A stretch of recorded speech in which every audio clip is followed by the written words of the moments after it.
안녕하세요 구독자 여러분. 자, 오늘 여러분들과 함께 볼 종목 사피엔 반도체인데요, 스마트 글라스 관련 기업이죠. 자, 먼저 주식을 처음 접하는 초보자 분들을 위해서요, 사피엔 반도체가 정확히 어떤 사업으로 돈을 버는 구조인지 직관적으로 설명을 해드리도록 할게요. 사피엔 반도체, 한마디로 마이크로 LED 디스플레이를 구동하는 핵심 반도체 칩, 즉 DDIC를 설계하는 기술 집약형 펠립스 기업이에요. 여러분들, 머리카락 굵기보다 얇은 초소형 마이크로 LED 수만 개를 완벽하게 제어해서 화면을 띄우려면 고도의 설계 능력이 필요한데, 이 회사가 바로 그 독보적인 기술력을 가지고 있어요.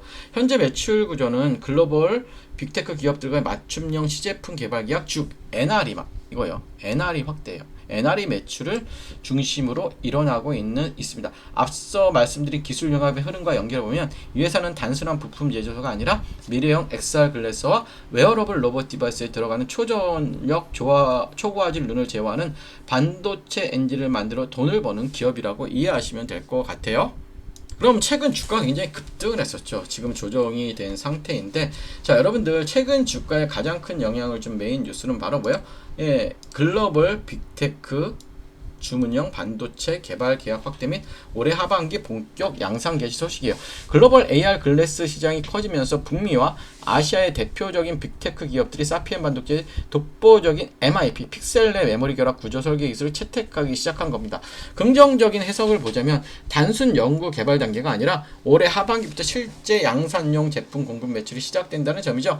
최근 분기 보고서상으로도 점진적으로 매출액이 증가하고 있어서 영업이익이 바닥을 탈출하며 완벽한 흑자 전환에 초입 단계에 진입했던 기술적 신호가 켜지고 있어요. 자, 기술 유출 우려가 큰 중국 경쟁사들 대비 설계 노하우가 2, 3년 이상 크게 앞서가고 있다는 증권사의 평가도 든든히 뒷받침이 돼요. 하지만 리스크를 고려한 냉정한 부정적 해석도 봐야 돼요. 아무리 기술이 변화도 전방 산업이죠. XR 글래스나 스마트 기기 시장의 대중화 속도가 예상보다 지연된다면 양산 물량의 폭발적인 증가 시점 역시 연결될 수 있다는 단기적 변동성 우려가 있어요. 또한 설계 전문 기업 특성상 초기에 투입되는 우수 인력 충원비와 고정비 부담이 완전히 상쇄되려면 실제 대규모 양산 턴어라운드 숫자가 찍히는 것을 내년 상반기까지 눈으로 꼭 봐야 됩니다. 무슨 말씀인지 아시죠? 이제 차트적으로 분석을 하기 전에요, 우리 현재 시장 좀 봅시다. 야, 현재 시장 어때요? 이 두 종목이, 그쵸? 삼성전자와 SK 하이닉스가 그냥 주도하고 있어요. 예, 그쵸? 예, 매일매일 상승 종목보다 하락 종목이 많음에도 불구하고요. 그런데 대부분 사람 이제 다음은 뭘까 이렇게 고민을 하고 있죠. 자, 반도체 다음은 로봇입니다, 여러분들. 그 중에서도 최근 삼성전자나, 그쵸? 현대자동차의 파업 이슈처럼 이제는 뭐다? 로봇화가 갈 수밖에 없죠. 그러면 이 로봇이 움직이려면 굉장히 생명이 중요하잖아요. 그래서 뭐다? 이제는 누가 더 오래 움직이느냐? 배터리, 전력 관리주, 소모품이죠. 이 소모품 관리주가 굉장히 중요할 것 같아요. 그래서 오늘 이 관련주에 대한 설명을 드리도록 할 테니까 오늘 영상 끝까지 집중하시면 많은 도움 받아가실 수 있고요. 자, 차트적으로 보니 월봉부터 봅시다. 자, 월봉부터 보시면, 자, 어때요, 여러분들? 자, 이 종목 같은 경우는 어떻게 보면, 맞아요, 이 전에 고점에서 저항을 받고 있는 거죠. 이 전에 고점에서 저항을 받고 있는 거예요. 결국 뭐냐면, 우리가 기준이 되는 봉을 하나 잡아낸다면 이거예요. 이게 기준이 되는 봉이고, 여기에 절반이 굉장히 중요해요. 그러니까 35,000원, 35,000원 잡시다. 35,000원은 굉장히 중요한 자리를 잡아가요. 이 자리가 굉장히 중요한 자리인 거예요. 1차적으로 지지해야 될 거.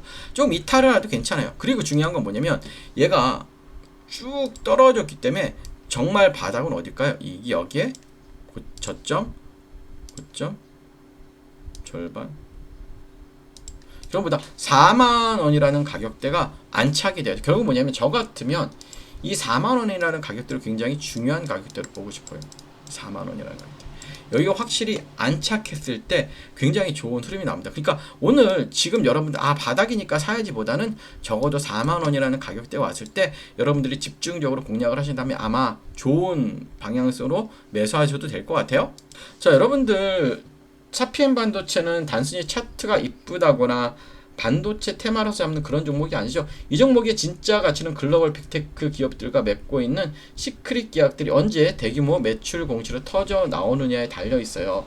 여러분들이 현재 이 종목을 얼마에 쥐고 계시는지, 손실 중인지 혹은 신규 진입 시점을 날카롭게 노리고 있는지에 따라 가격 대응 전략과 리스크 매뉴얼은 완전히 달라지죠. 자, 제가 여러분들 증권사에서 은밀하게 소통된 실적 리레이팅 체크포인트를 다 오픈해드리지 못한 점 양해 부탁드리고요. 자, 영상에서 다루지 못한 사피엔 반도체 정밀 가격 대응 구간과 다음 공시 확인 기준이 정확하게 정리된 매뉴얼 필요하신 분들은 아래 번호로 종목 아니면 사피엔이라고 남겨주시면 제가 잘 정리된 체크포인트를 순차적으로 공유해드릴게요. 혼자 외롭게 고민하면서 막 흔들리지 마세요, 여러분들. 안전한 기준을 바탕으로 안전하게 투자해 가시길 바라겠고요. 자, 이제부터가 정말 중요합니다. 배터리 어떤 종목을 사야 될까요? 집중해 주시고 미리 좋아요도 부탁드릴게요. 자, 여러분 지금 한국 주식시장에서 가장 강한 중심주는 누구나 알고 있습니다. 삼성전자와 SK하이닉스죠. AI 반도체, HBM, 메모리 업황 기대감이 겹치면서 외국인과 기관의 자금이 반도체 제형주를 강하게 움직이고 있죠. 그런데 주식시장에 정말 중요한 것보다 이미 많이 오른 종목을 따라가는 것보다 그 다음 돈이 어디로 움직일지를 먼저 보는 거죠. 삼성전자와 SK하이닉스 다음 수급은 어디로 갈 거예요? 지금 여기서 저는 단순히 2차 전지 전체를 보는 게 아니고요. 단순 로봇주만 보는 것도 아닙니다. 지금 봐야 할 건 AI 반도체, 다음에 이어질 수 있는 피지컬 AI, 그리고 로봇의 에너지 핵심 축이에요. 자, 쉽게 말하면 이렇습니다. AI가 두뇌라면 로봇은 몸입니다. 그런데 이 몸이 아무리 좋아도 오래 움직이지 못하면 산업 현장에서 쓸 수 없습니다. 공장에서 계속 움직이고 무거운 물건을 나르고 정밀한 작업을 반복하고 충전과 반전을 안정적으로 관리하려면 반드시 필요한 게 있다. 바로 뭘까요? 바로 배터리입니다. BMS, 전력관리 충방전 시스템입니다, 여러분들. 예. 중요한 건 뭐냐면 그냥 일반적인 2차 전지 종목을 제가 보자는 게 아니에요. 전기차 배터리와 로봇 배터리는 보는 기준이 틀립니다, 여러분들. 전기차는 긴 주행거리와 대용량이 중요하지만 하지만 산업용 로봇이나 협동 로봇은 뭐예요, 여러분들? 순간 출력, 안정성, 충전 효율, 배터리 있으면 그리고 전력 제어가 훨씬 중요하죠. 고출력 배터리 백이 중요한 거예요.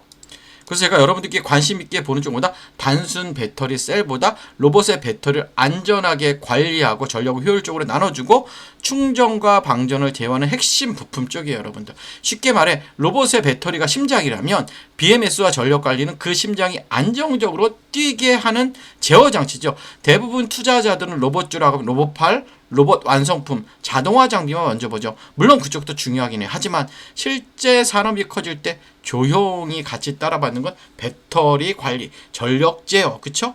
그리고 구동부 전원, 센서 전원, 그리고 고출력 배터리 쪽일 수가 있어요, 여러분들.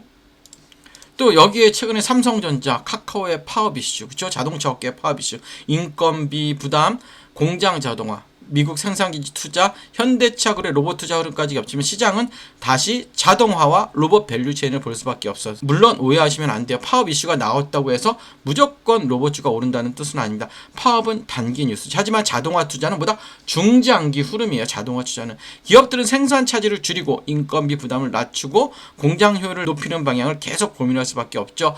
그 과정에서 로봇, 배터리, 전력관리, 자동화 설비가 다시 시장에 관심을 받을 수밖에 없습니다, 여러분들. 그렇다면 여기서 중요한 건 아무 종목이나 보면 안 되겠죠.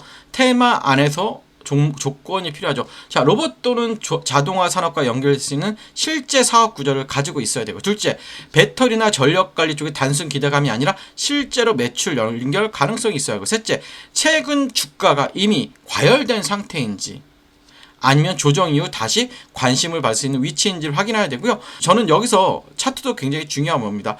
좋은 테마라고 해도 차트가 너무 올라 버렸다면 오히려 리스크가 커질 수 있죠. 반대로 한 차례 기대감이 붙었다가 눌림이 나오고 거래량이 줄어든 상태에서 중요한 가격대를 지켜준다면 시장은 다시 제로를 기다리는 구간으로 볼 수도 있어요.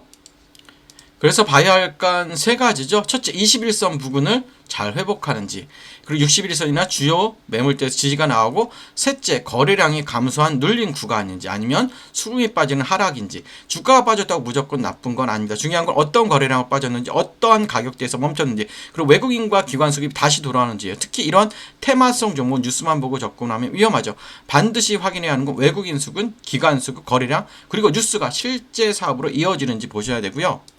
제가 이 흐름을 관심 있게 보는 이슈는 단순히 로봇이라는 단어 때문이 아니에요. 지금 시장의 흐름이 AI 반도체에서 피지컬 AI로, 피지컬 AI에서 로봇으로, 로봇에서 배터리와 전력 관리로 내려오는 구조이기 때문입니다. 반도체가 시장의 두뇌를 담당했다면 다음 그 두뇌가 실제 산업에서 움직이는 몸, 즉 로봇입니다. 그리고 로봇이 오래 움직이기 위해 필요한 심장, 그게 바로 배터리와 전력 관리입니다. 자, 이 흐름 안에서 제가 보고 있는 종목은 단순 로봇 테마가 아니라 로봇이 실제 산업 청정에서 움직이기 위해 필요한 에너지 핵심 축과 연결되어 있어요. 그래서 이 종목은요, 이름보다 현재 가격대와 수급 위치가 더 중요해요. 이미 관심을 받는 구간인지 아니면 시장이 아직 충분히 반영하지 않은 구간인지, 이게 굉장히 중요합니다. 정리하면이에요. 지금 시장의 중심은 삼성전자, SK하이닉스예요. 하지만 시장은 항상 다음 수급을 찾죠. 반도체 다음 흐름을 볼 수 있는 건 피지컬 AI와 로봇입니다. 그리고 로봇 안에서도 사람들이 놓치기 쉬운 핵심 배터리, 전력관리, 중방전, 제어예요. 이쪽에서 여러분들 실제 사업 구조가 있고 돈이 나오는 종목을 사야 됩니다. 자, 제가 이 보고 있는 핵심 종목과 함께 현재 주가 위치, 중요한 지지 구간, 수급 체크 포인트 궁금하신 분들은 아래 번호로 종목이라고 문의 주시면 제가 바로 문자로 보내드리도록 하고요. 끝까지 시청해주셔서 감사하고 좋아요, 구독 부탁드릴게요.